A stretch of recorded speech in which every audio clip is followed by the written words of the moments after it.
नमस्कार दोस्तों, स्वागत है आपका अपने YouTube channel bio by Virendra sir पर। दोस्तों, आज 11th बायोलॉजी का जो हमारा टॉपिक कोशिका वाला टॉपिक चल रहा था, उसके हम चौथा पार्ट पढ़ेंगे। जो साथी हमसे पहली बार जुड़े हैं वे हमारे YouTube channel bio by Virendra sir को लाइक, शेयर एवं सब्सक्राइब अवश्य करें। चलिए स्टार्ट करते हैं। आज का हमारा टॉपिक है कोशिका भित्ति। कल अपन ने कोशिका झिल्ली तक पढ़ लिया था। आज का टॉपिक है कोशिका भित्ति। कोशिका भित्ति। हाँ भाई, पादप कोशिका का जो आवरण है उसे हम कोशिका भित्ति कहते हैं। जैसे ये कोई पादप कोशिका है इस तरह, तो ये सब पादप कोशिका का सबसे बाहरी आवरण है, उसे हम कोशिका भित्ति कहते हैं। अब कोशिका भित्ति से अंदर की ओर ये कोशिका झिल्ली होती है। तो कोशिका भित्ति किसे कहा जाता है? पादप कोशिका का सबसे बाहरी आवरण कोशिका भित्ति कहलाता है। यह ठोस सुरक्षात्मक आवरण होता है। ये ठोस और सुरक्षात्मक आवरण है। अगर हम बात करें कोशिका भित्ति, तो कोशिका भित्ति है यह पादपों में, कवकों में, पादपों में, कवकों में, प्रोकैरियोट, प्रोटिस्ट आदि में पाई जाती है। कोशिका भित्ति पादपों, कवकों, प्रोकैरियोट और प्रोटिस्ट में पाई जाती है। सबसे बाहरी आवरण है, ठोस और सुरक्षा का काम, ठोस होती है, सुरक्षा का काम करती है। शैवालों के अंदर, शैवालों में जो कोशिका भित्ति है ये सेलुलोज,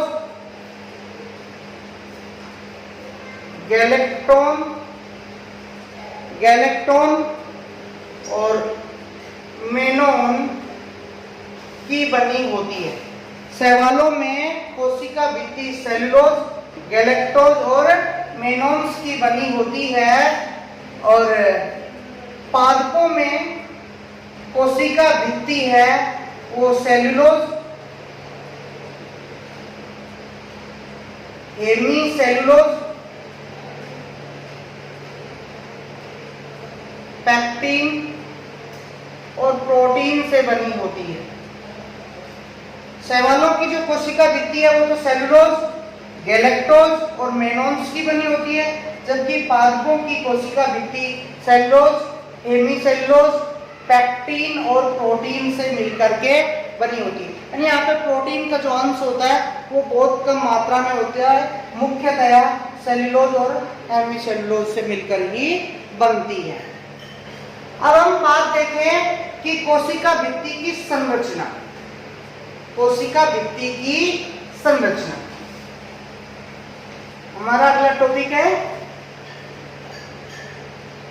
कोशिका भित्ति की संरचना। कोशिका भित्ति की संरचना की बात करें तो कोशिका भित्ति के 3 भाग होते हैं। कोशिका भित्ति के कितने भाग हैं? 3 भाग। पहला मध्य पटलिका, दूसरा प्राथमिक भित्ति और तीसरा द्वितीयक भित्ति। मध्य पट्टिका, प्राथमिक भित्ति और द्वितीयक भित्ति। हाँ भाई, पहला देखिए मध्य पट्टिका, मिडल लेमिना। देखिए क्या होगा जब ये जैसे कोशिका है, ये पादप कोशिका है, ये डिवाइड होकर के 2 कोशिका बनाएगी। तो सबसे पहले पादप कोशिका जब डिवाइड होकर के 2 कोशिका बनाएगी तो सबसे पहले क्या होता है? मध्य पट्टिका का निर्माण होता है। क्या होता है? इसे हम क्या कहेंगे? मध्य पट्टिका। मध्य पट्टिका का निर्माण होता है। एक कोशिकीय पादपों में मध्य पट्टिका नहीं पाई जाती। ये एक कोशिक जो पादप है उनके अंदर मध्य पट्टिका है वो नहीं पाई जाती। यह दो कोशिकाओं के मध्य ही सामान्य परत है, क्योंकि भाई एक कोशिका होगी तो डिवाइड ही नहीं होगी, तो दो कोशिकाओं के मध्य ये बनने वाली पहली परत होती है और कैल्शियम और मैग्नीशियम के पेप्टेट से बनती है। किससे बनती है ये मध्य पट्टिका? कैल्शियम व मैग्नीशियम के पेप्टेट द्वारा बनी होती है। मध्य पट्टिका ध्यान देना एक कोशिकीय पादपों में नहीं पाई जाती। बहुकोशिकीय पादपों के अंदर दो कोशिकाओं के मध्य या कोशिका विभाजन के समय बनने वाली प्रथम परत होती है जो कैल्शियम व मैग्नीशियम के पेप्टेट से बनती है। इसको प्लांट सीमेंट भी कह देते हैं। कैल्शियम और मैग्नीशियम के पेप्टेट को प्लांट सीमेंट भी कहा जाता है। दूसरा है हमारा प्राथमिक भित्ति। प्राथमिक भित्ति, हाँ जी, यह परिवर्धनशील कोशिका की प्रथम परत है और पतली और लचीली होती है। इस मध्य पट्टिका इसके ऊपर बनने वाली ये पहली परत है, इधर भी बनेगी और इधर भी बनेगी। इसको हम प्राथमिक भित्ति कहते हैं। यानी क्या कहेंगे?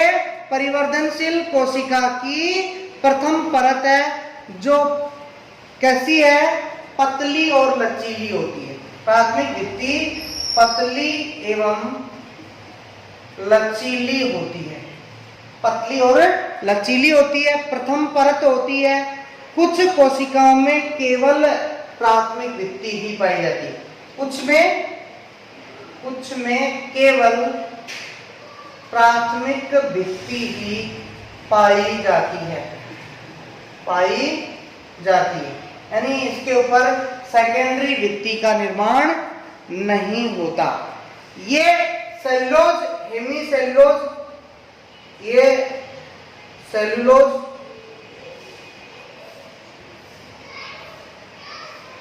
हेमीसेलुलोज और पैक्टिन से बनी होती है।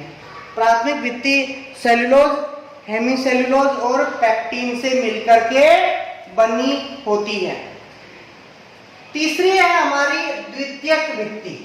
द्वितीयक भित्ति, ये द्वितीयक भित्ति है, ये प्राथमिक भित्ति के ऊपर यहाँ पे ऐसे यहाँ बनेगी।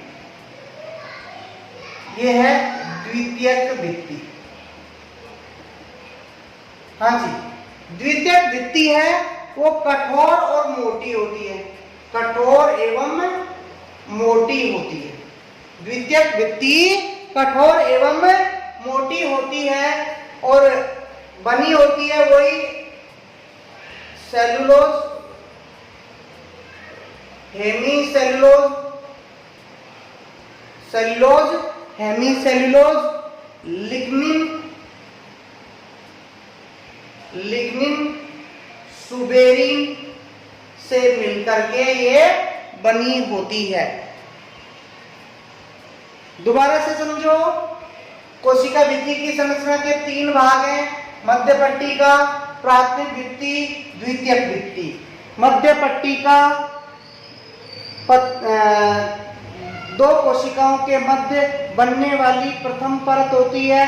यह कोशिकीय पादपों में नहीं पाई जाती और कैल्शियम व मैग्नीशियम के पेप्टेट से बनी होती है।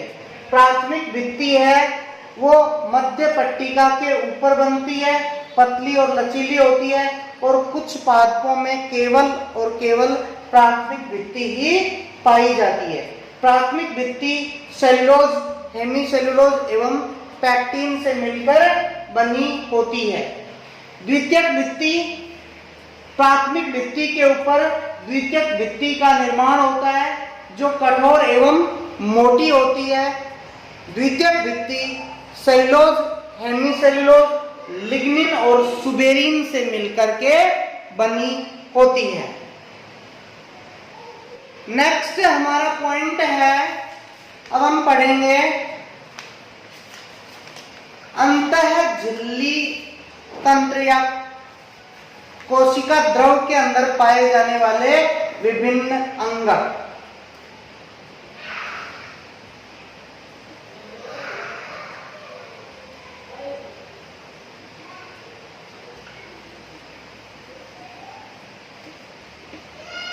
हाँ भाई, अंतःझिल्ली का तंत्र। अब एक झिल्ली, ये जो कोशिका झिल्ली है, इसके बीच में यानी इस कोशिका द्रव्य वाले भाग में क्या क्या पाया जाता है? केंद्रक हो गया, और इस भाग में क्या क्या पाया जाता है उसके बारे में अध्ययन करेंगे। तो अपन पहला स्टार्ट करते हैं अंतःप्रध्वी जालिका। अंतःप्रध्वी जालिका, जिसको एंडोप्लाज्मिक रेटिकुलम या शॉर्ट में ER कहा जाता है। अगर इसकी खोज की बात करें, अंतःप्रध्वी जालिका की खोज पोर्टर द्वारा की गई। अंतःप्रध्वी जालिका को किसने खोजा? पोर्टर ने खोजा। अंतःप्रध्वी जालिका को सिस्टम ऑफ मेम्ब्रेन, इसको क्या कहा जाता है? सिस्टम ऑफ मेम्ब्रेन भी कहा जाता है। अंतःप्रध्वी जालिका को सिस्टम ऑफ मेम्ब्रेन भी कहा जाता है। यह सभी यूकैरियोटिक कोशिकाओं में पाई जाती है। सभी यूकैरियोट में पाई जाती है। अंतःप्रध्वी जालिका को क्या एंडोप्लाज्मिक रेटिकुलम भी कहते हैं, और ये जो ER है, एंडोप्लाज्मिक रेटिकुलम, दो प्रकार की होती है। ER कितने प्रकार की होती है? दो प्रकार की, एक तो SER और एक RER। ये चिकनी अंतःप्रध्वी जालिका, और ये वाली खुरदरी अंतःप्रध्वी जालिका। चिकनी अंतःप्रध्वी जालिका और खुरदरी अंतःप्रध्वी जालिका। चिकनी अंतःप्रध्वी जालिका कौन सी होती है? यानी इस अंतःप्रध्वी जालिका के ऊपर राइबोसोम नहीं पाए जाते, यानी राइबोसोम चिपके हुए नहीं होते। खुरदरी अंतःप्रध्वी जालिका पर राइबोसोम चिपके रहते हैं। ये अंतःप्रध्वी जालिका वसा का संश्लेषण करती है, और यह अंतःप्रध्वी जालिका प्रोटीन का संश्लेषण करती है। यह अंतःप्रध्वी जालिका यानी खुरदरी अंतःप्रध्वी जालिका द्वारा प्रोटीन का संश्लेषण किया जाता है। हाँ जी, अब देखिए भाई, अगर आपसे कोई पूछे कि भाई अंतःप्रध्वी जालिका के क्या काम हैं, तो आप क्या कहोगे? अंतःप्रध्वी जालिका द्वारा वसा एवं प्रोटीन का संश्लेषण किया जाता है। यानी प्रोटीन का संश्लेषण कौन करेगा? राइबोसोम जो इसके ऊपर चिपके होते हैं, वो प्रोटीन का संश्लेषण करने का कार्य करते हैं। दूसरा हमारा जो पॉइंट है वो है गोल्जी उपकरण। नेक्स्ट है हमारा गोल्जी उपकरण, जिसको अपन गोल्जी बॉडी या गोल्जी काय भी कहते हैं। गोल्जी काय या फिर गोल्जी उपकरण। अब गोल्जी बॉडी या गोल्जी उपकरण, इसकी जो खोज है वो कैमिलो गोल्जी द्वारा की गई। कैमिलो गोल्जी ने गोल्जी उपकरण को सबसे पहले खोजा। गोल्जी जो उपकरण है इसे Golgi body, Golgi complex, dictyosome इन नामों से भी जाना जाता है। इसे director of micromolecular traffic in cell, इसे डायरेक्टर ऑफ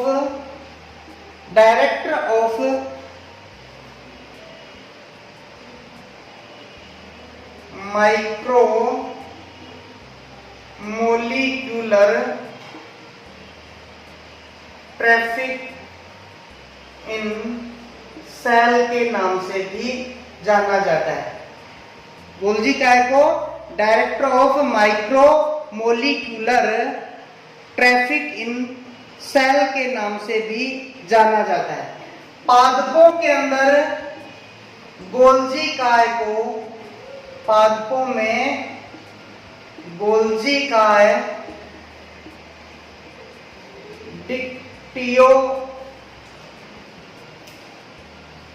डिक्टियोसोम के नाम से जानी जाती है। यानी पादपों में गोल्जी काय को डिक्टियोसोम कहा जाता है। हाँ जी, आगे नेक्स्ट अगर हम देखें तो हमारा आगे का है कि भाई गोल्जी काय के कार्य बताइए। तो गोल्जी काय के क्या क्या कार्य हैं? यानी गोल्जी काय ईआर से विभिन्न रसायन प्राप्त करती है और एंजाइमों के रासायनिक रूपांतरण का कार्य करती है। जैसे प्रोटीन व वसा का ग्लाइकोडिनेशन गोल्जी काय द्वारा किया जाता है।